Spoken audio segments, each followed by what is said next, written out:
حينما تطبق هذه النظرية أو بالأحرى مفهوم الأمة الديمقراطية تطبيقا كاملا،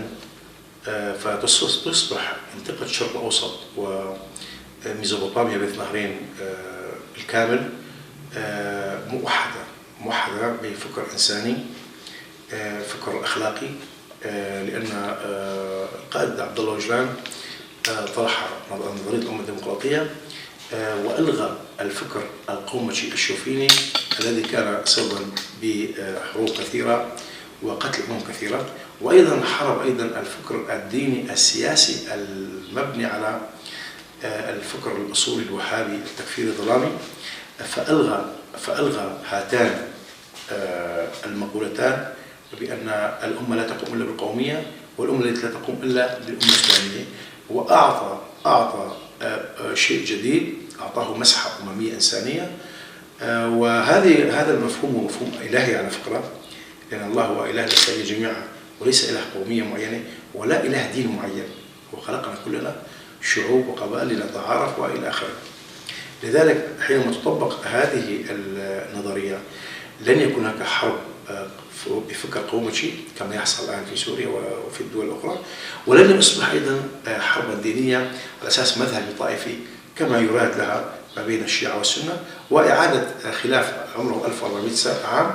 أراد القائد أوجلان أن ينقي الفكر القومجي، ينقي الفكر الديني السياسي الأصولي الراديكالي، لينقيه ويعطيه بعدا ومسحة إنسانية تعطي لكافة القوميات حقوقها القومية من حقوقها اللغوية، وأيضا حقوقها في موضوع الدين، وذلك لفصل الدين عن الدولة، وبذلك تصبح الشعوب بكافة قومياتها وأديانها وطائفها في أمة ديمقراطية إنسانية إلهية إن صح التعبير، لأنني أنا أعتبر أن هذا الفكر هو فكر إلهي بصراحة، ولو أنه كتب بيد بشرية، ولكن الروح كانت إلهية. الروح التي وضعت هذه هي إلهية. تكمن كل تلك النقاط التي وضعها عبد الله أوجلان. طبعا هو شرح ما هو الداء وأعطى الدواء بصراحة. لذلك حينما يتحدث عن موضوع المرأة على سبيل المثال، حينما يتحدث على موضوع الحداثة الرأسمالية على سبيل المثال، حينما يتحدث عن الفكر القومجي البغيض، حينما يتحدث عن الفكر التطرف الديني، حينما يعطيه أيضا الحلول. وهذا ما يجعل عبد الله أوجلان فريدا في هذا العالم، بأنه أعطى الداء والدواء، يعني يعطيك الحل السريع. وذلك الموضوع الذي نتحدث عنه على فكرة الفلاسفة الأوروبيين، الروس بشكل خاص والأمريكيين بشكل عام، يعني توحدوا جميعا قبل عدة سنوات وجلسوا قبل الحرب على سوريا وقالوا بالحرف الواحد بعد قراءتهم لمانيفستو الحضارة ما كتب في السياق ضمن مرافعاته، وقالوا بالحرف الواحد أننا إذا أردنا أن يكون الشرق الأوسط سليما معافى تعم فيه السلام والمحبة والإنسانية والعدالة، يجب أن نطبق فكر عبد الله أوجلان على الشرق الأوسط، لأنه ليس فكرا قومجيا مبنيا على الفكر القومجي الأحادي لإلغاء كافة القوميات الأخرى، وليس فكرا دينيا يلغي الأديان الأخرى، الديانة اليهودية، الديانة الزرتشتية، الديانة، ليس فقط كذلك، حتى إلى موضوع المذاهب والطوائف تطرق عبد الله أوجلان. فحينما ننظر إلى هؤلاء الفلاسفة وحينما يضعون هذا الحل لمشاكل الشرق الأوسط بفكر عبد الله أوجلان، فأنا كإنسان مشرقي وربما لدينا طبعا ثقافة تاريخية إلى آخره وثقافة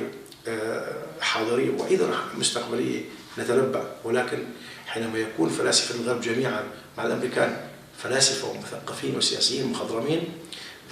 أخصائيين بالعلوم السياسية، حينما يتطرقون هذا الموضوع ويضعون الحل للشرق الأوسط بتبني نظرية المفهوم الديمقراطية، فهذا يدل دلالة كاملة أن العالم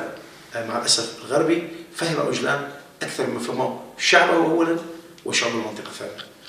عزلة القائد عبد الله أوجلان هو معزول ضمن جدار تركي بغيض،